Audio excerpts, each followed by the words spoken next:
eta irakurriko dugu, bale? Azken egunetako gertakariak ezin dira modu isolatuan ulertu. Izan ere, azken hamarkadetan Palestinako herriak sufritutako kolonizazio eta apartheid sistemaren barruan kokatu behar ditugu. Duela 75 urte inposatu zuen Israelek bere estatua palestinar lurretan, eta geroztik sistematikoak izan dira modu guztietako eskubide urraketak, indarkeria eta sionisten menderatze politikoa. Larunbatetik hona lehenago ere nahiko latza zen egoera gordindu eginda, eta gatazka gerra ireki bihurtu da. Datozen egun eta asteetan agertokirik okerrena espero daiteke, eta zoritxarrez irudi latzak eta krudelak biderkatuko direla dirudi.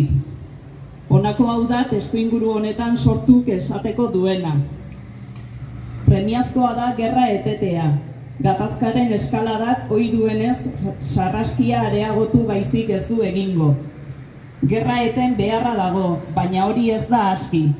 Status quo bere horretan mantentzea ez da aukera bat.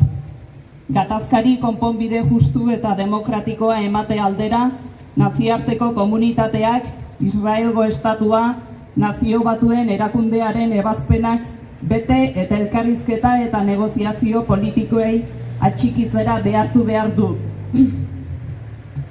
Bakea justua, egonkorra eta iraunkorra izango bada, elkarrizketa eta negoziazio politikoek Palestinaren okupazioaren bukaera eta Palestinaren askatasuna bermatu behar dute.